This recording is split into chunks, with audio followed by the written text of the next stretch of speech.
मनमा के थियो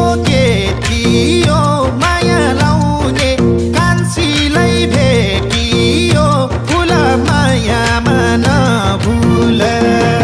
के थियो